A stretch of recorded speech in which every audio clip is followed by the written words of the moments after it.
Já no segundo momento do Morte e Vida Severina, a gente vai ter o Severino retirante encontrando uma espécie de cortejo fúnebre.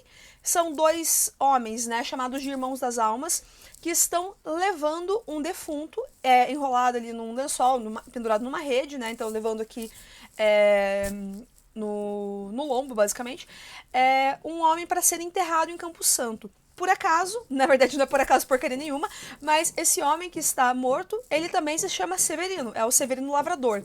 Veja que a gente precisa de uma outra palavra para ajudar a gente a diferenciar os Severinos. Estamos com o Severino retirante, acabamos de encontrar Severino Lavrador morto.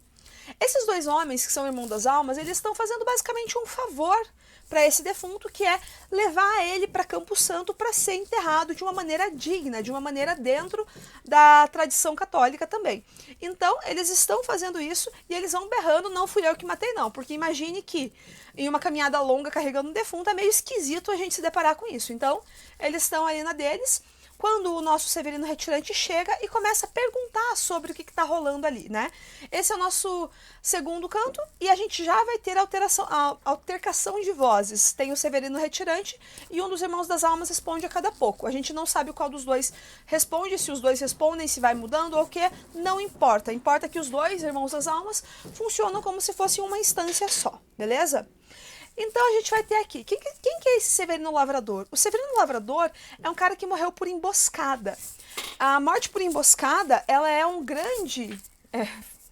ferrei aqui meu coisa, tudo bem. Ela é um grande problema no sertão nordestino, tem a ver com disputas por terra. Basicamente, o Severino Lavrador, ele tinha um pedaço de terra que atraiu a cobiça de outra pessoa, de uma pessoa violenta, e essa pessoa planejou a morte do Severino de uma forma que ele não conseguisse sair e fugir, porque estava sendo esperado naquele lugar para morrer, certo?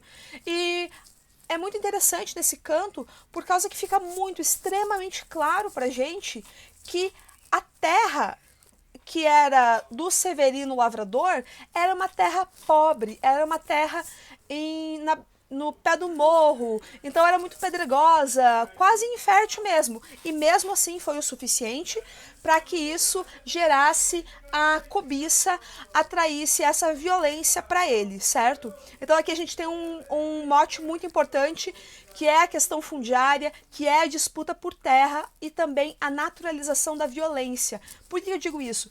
Porque a conversa, ela é muito... ela não tem choque, ela não tem horror. Tem uma coisa como, beleza, entendi, ele foi assassinado por causa disso. E até a gente tem o Severino retirante perguntando, tá, e o que vai acontecer com a pessoa que disparou essa bala? E isso que ele fala metaforicamente, a gente já chega lá, tá? E os Irmãos das Almas vão falar que, cara, nada. Que agora ele vai ter mais espaço para perpetuar a sua violência. Então essa impunidade também tá forte aqui, né? Então esse canto é sobre isso. Qual que é, assim, a parte mais que se destaca desse canto inteiro? É a metáfora da ave bala. A ave bala pode gerar um pouco de dúvida, né, não sei o que está acontecendo, porque a gente tende a pensar imediatamente em bala perdida. E bala perdida não faz sentido nesse contexto, não faz mesmo. Porque uma morte por emboscada não é acidental, né? Normalmente a gente conecta a ideia da bala perdida com um acidente, né? No meio de um tiroteio, uma bala que foi disparada atinge uma pessoa que não tinha nada a ver com a história, que aí morre por acidente, né? Aqui não é isso de forma alguma. A emboscada é uma morte planejada. É uma morte que tem muito claro quem vai ser morto. Por que então a gente tem essa metáfora da ave bala? Ave no sentido de voar livremente, né? As aves voam, elas são livres, as que não estão presas. Mas enfim, a gente tem essa ideia da liberdade. E uma ave bala é uma bala que é livre para pousar em quem quer que seja. Quer dizer, existe uma liberdade que não é legal, obviamente, em ter as execuções. Então, esse Severino Lavrador foi executado por alguém que estava empoderado de sair por aí matando a rolê.